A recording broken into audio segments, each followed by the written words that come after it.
Sarawak's Malaysia Agreement 1963 demands were made in Malaysia's best interests. Anti-hopping law expected to be enforced by middle of September. Budget 2023 tabled earlier for funds distribution. Those are the headlines for tonight. I'm Lorenzo Isaac and this is Tvs Nightline.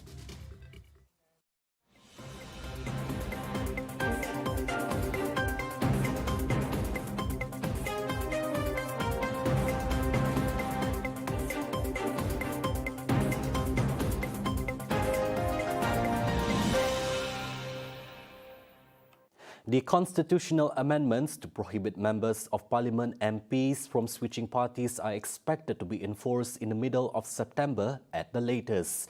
According to the Minister in the Prime Minister's Department, Parliament and Law, Datuk Seri Dr. Wan Junaidi Tuanku Jaafar, the expectation was consistent with the timelines set out on the tabling and approval of the Constitution Amendment Bill, which requires the consent of the Yang di-Pertuan Agong Al-Sultan Abdullah Riayatuddin Al-Mustafa Billah Shah.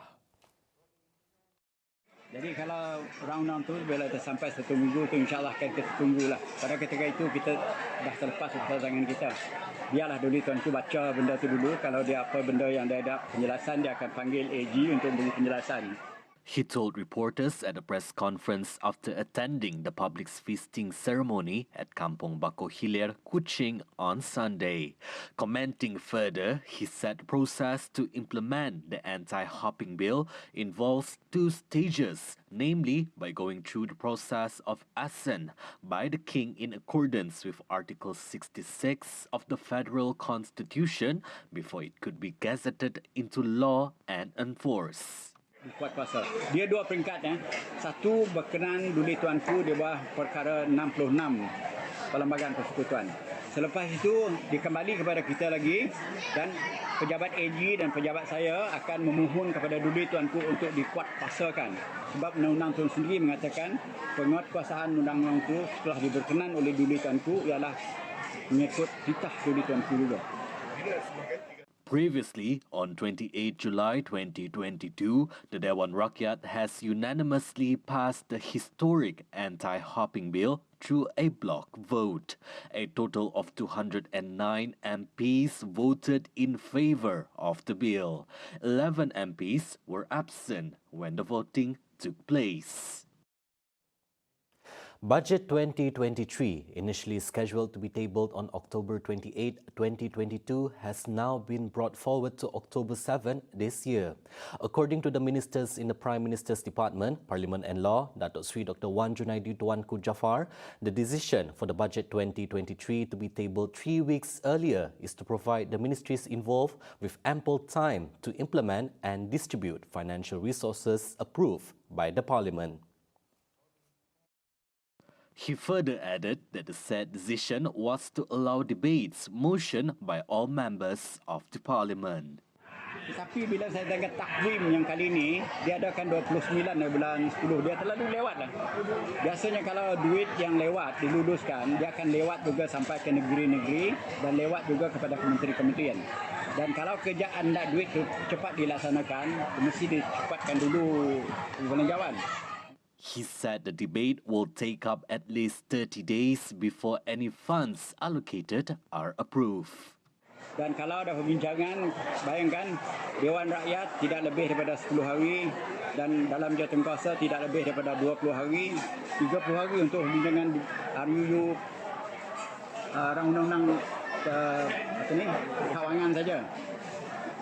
Itu hampir keseluruhannya Oktober itu habis. At the same time, when asked if the 15th general election will be held earlier, Wan Junaidi, who is also a party Pesaka Bumi Putra Bersatu PBB Supreme Council Working Committee member, pointed out that in the context of Gabungan Parti Sarawak GPS and PBB, it is not a concern. He further stressed that when GE15 will be held depends not only on the Prime Minister, Datuk Seri Ismail Sabri Yaakob, but the final decision lies with the Yang di-Pertuan Agong Al-Sultan Abdullah Riayatuddin Al-Mustafa Billah Shah. Sarawak's demands relating to its rights enshrined under the Malaysia Agreement 1963 or MA-63 were made not just in the best interest of the state alone but also of Malaysia. According to Deputy Premier of Sarawak, Dato' Amar Awang Tengah Ali Ahsan, negotiations to restore the rights of which the state may have been deliberately or indeliberately eroded were among the main agenda of the state government led by the Gabungan Parti Sarawak GPS. Kalau tak ada MA-63, tak akan wujud Malaysia. Tak akan wujud Malaysia. Jadi, kita negeri Sarawak, kita memperjuangkan apa yang menjadi hak kita. Dan ini adalah termaktub dalam MA-63. Apa yang menjadi kepentingan kita, what is our right, that should be given back to Sarawak. Nothing more, nothing less. Bukan berarti kita ini tidak mempunyai semangat patriotik sebagai warga negara Malaysia terhadap negara kita Malaysia. Tidak. Awang Tengah said with a society of different ethnicities and religions, it was evident that those differences had never been a weakness, but rather a strength that unites the people. Ini adalah untuk kebaikan negara kita pada keseluruhan. Kalau Sarawak maju pun, dan ini juga baik untuk negara kita pada keseluruhan. Saudara dan saudara sekalian, saya melihat masa depan kita bagus. Kita bersyukur kepada pemimpin-pemimpin kita, pejuang-pejuang kemerdekaan kita, sehingga wujud negara Malaysia. He told reporters at the Kembara Merdeka Keluarga Malaysia KMKM convoy in Lawas.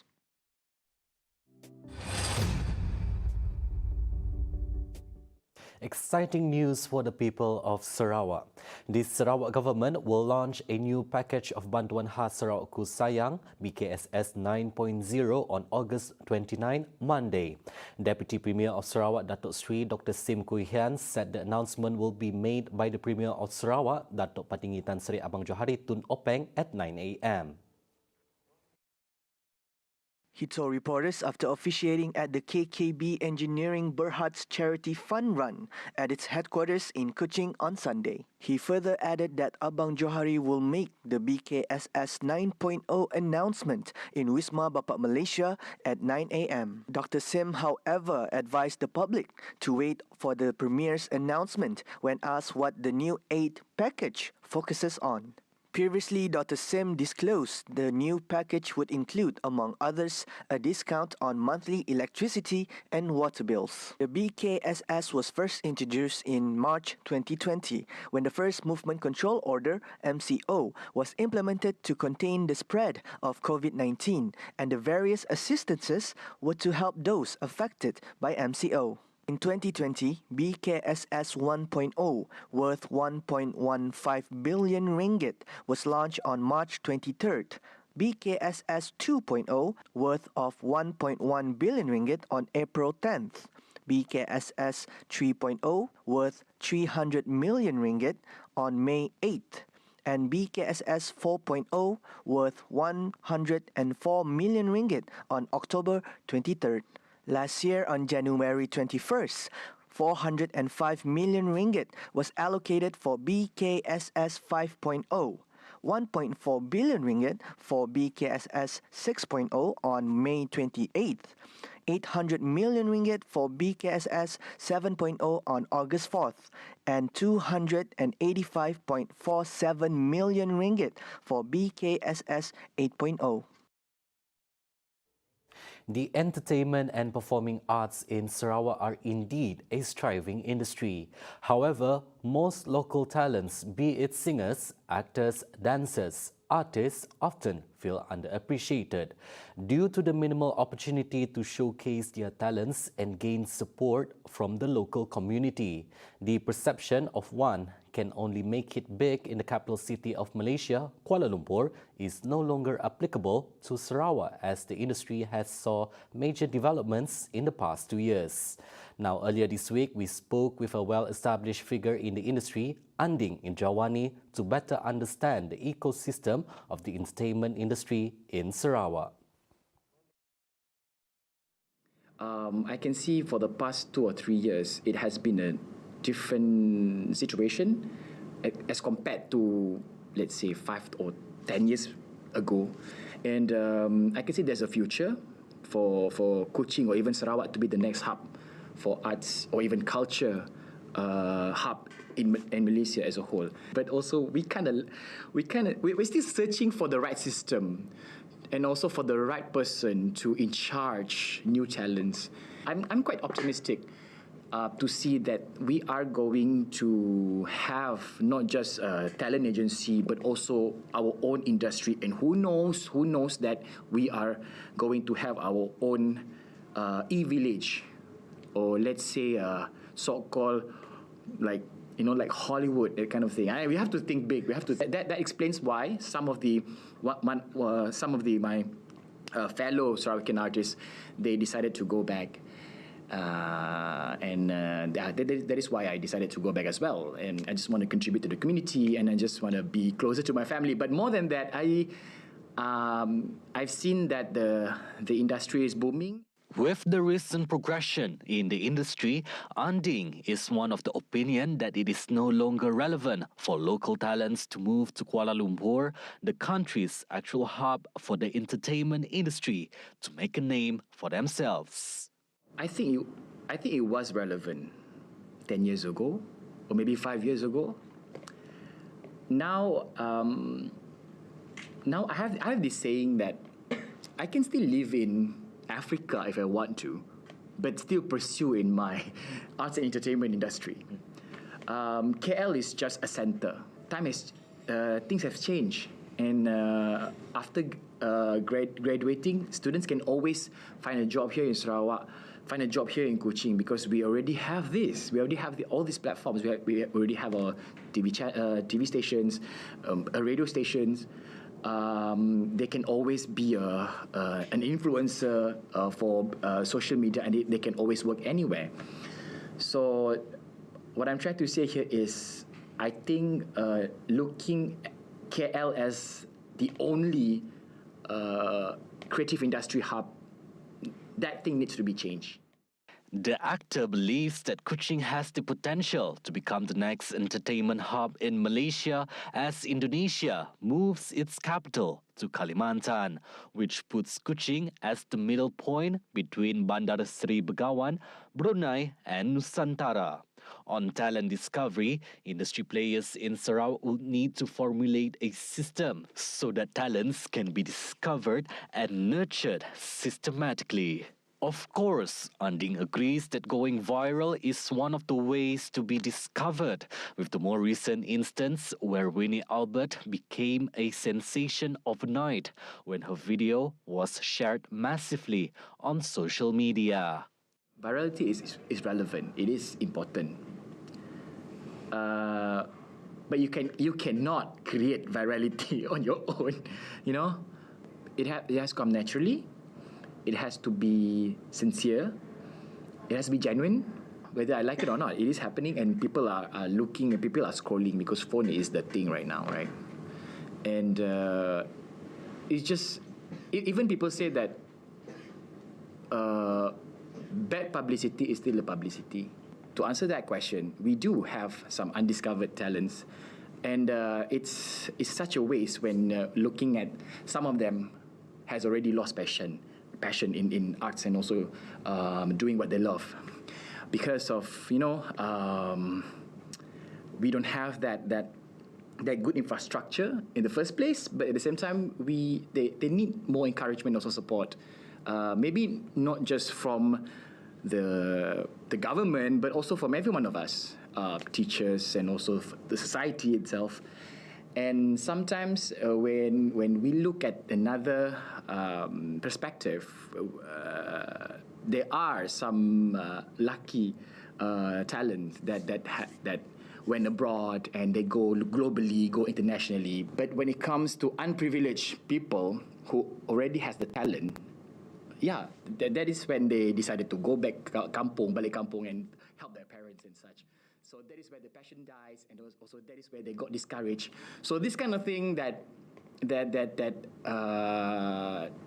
discourage the entertainment and also art industry here in Sarawak. So we need to rediscover these students and also these people to be in the limelight, to be in the spotlight, to make the art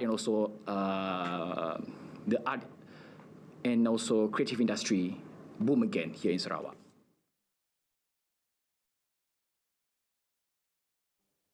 Coming up right after the break, Inland Revenue Board representatives from Sarawak finalise. Sarawak welcomes on medical use of cannabis right here on Tvs Nightline. Stay tuned.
Welcome back.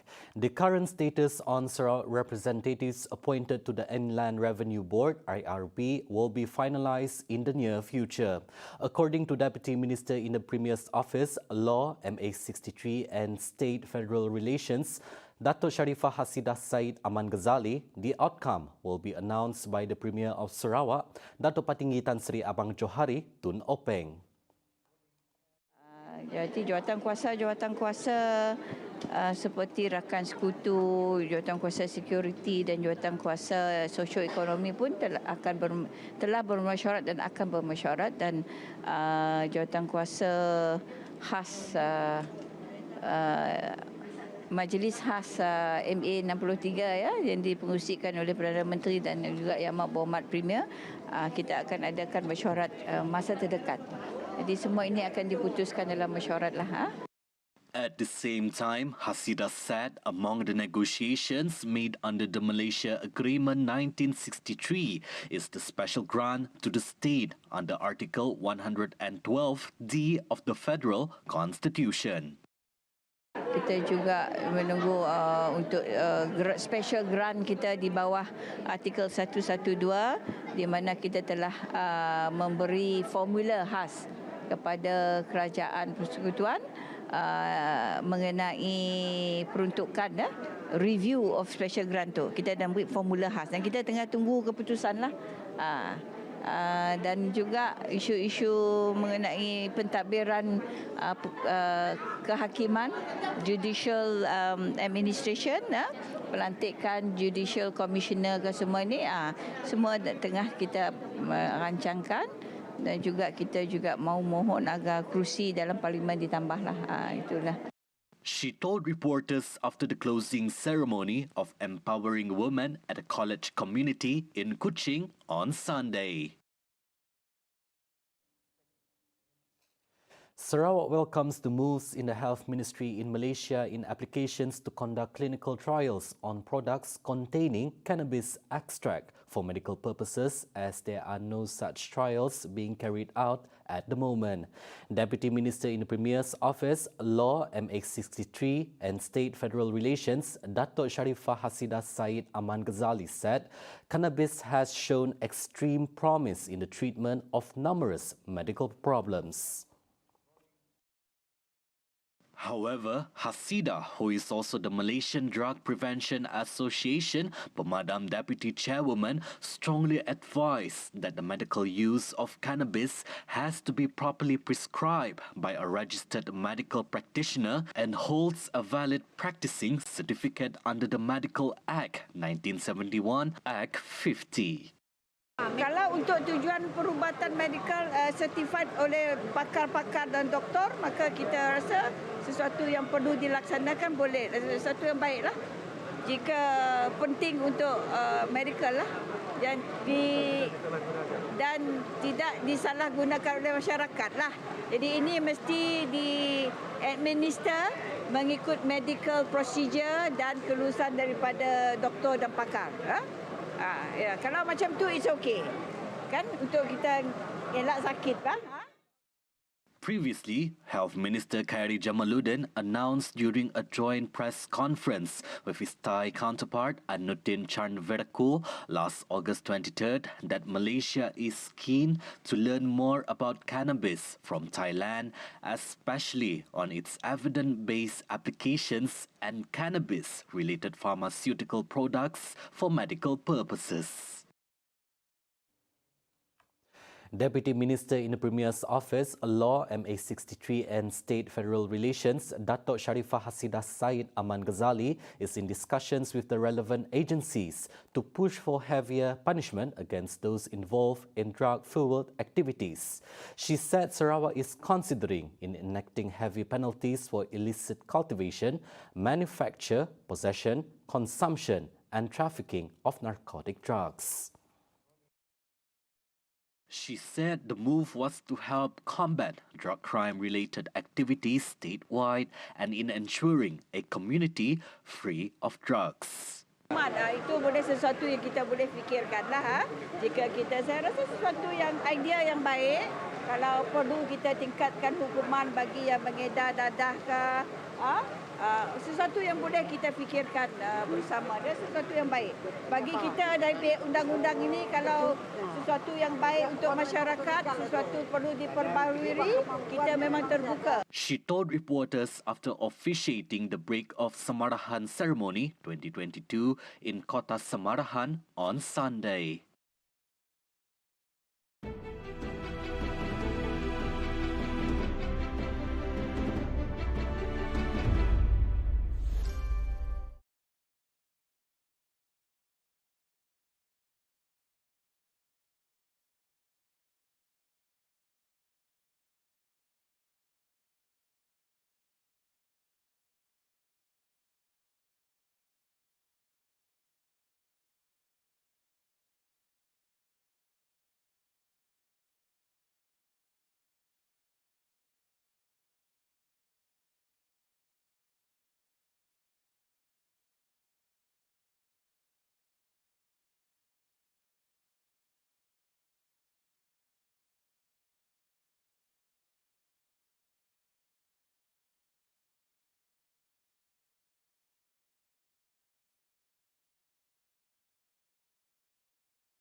Now on to some international affairs.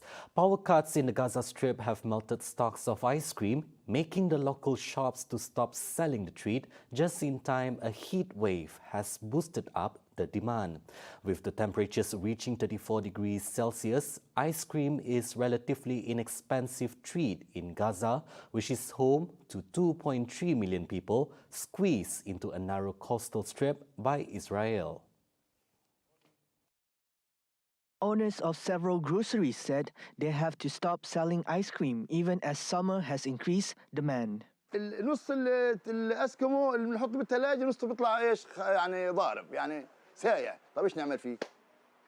طب احنا كيف نتعامل مع صاحب الاسكمو؟ انا بقول طب احنا بنجيب لكم الاسكمو طيب جامد طب ايش زين في مرجع بقول لك يعني خسائر كثير. Local officials in Gaza said that Gaza normally need around 500 megawatts of power per day, but Israel only gave them 120 megawatts and another 60 megawatts from Gaza's own single power plant. That causes the residents in Gaza have only approximately 11 hours of electricity per day, and even that is uncertain. Muhammad Abu Shaban, owner of the Kazim ice cream shop, said he had to use expensive generators to keep the business afloat. المكن عندي بقدرش انا اطفي المولد ثانيه مجرد ما تقطع الكهرباء لازم المولد يكون شغال فهذه كلها معاناه احنا بنعاني منها من فتره كبيره والحمد لله يعني ماشي الامور بس برضه كل هذا كله معاناه يعني ما حدش بيقدر يتحملها. مرحله الكهرباء عندنا قاتله جدا يعني احنا في مرحله 8 ساعات شغل و8 ساعات قطع وخلال 8 ساعات اللي الكهرباء موجوده فيهم كمان بتقطع لها كمان ساعتين ثلاثه يعني ما يعادل في النهار بتجينا 5 ساعات الكهرباء. Power shortages have continued to cause discontent with the Islamist group Hamas, which has run the territory since 2007 and which blames a 15-year-long Israeli blockade for devastating Gaza's economy.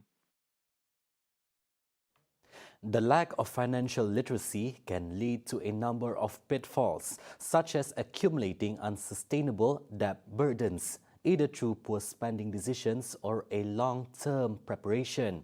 Why financial literacy is so important, join guest Salti Hizani, financial consultant on Sejahtera Asia Tomorrow, with hosts Sharon Kezia and Wan Alif, 7:45 a.m. only on TVS Astro Channel 122 and My Freeview. See the world closer with TVS as we bring you the latest news updates both locally and internationally. Just a click away by heading onto our official website at tvstv.my or follow us on our social media platforms. That's all the time we have for TVS Nightline. I'm Lorenzo Isaac. Thank you for watching.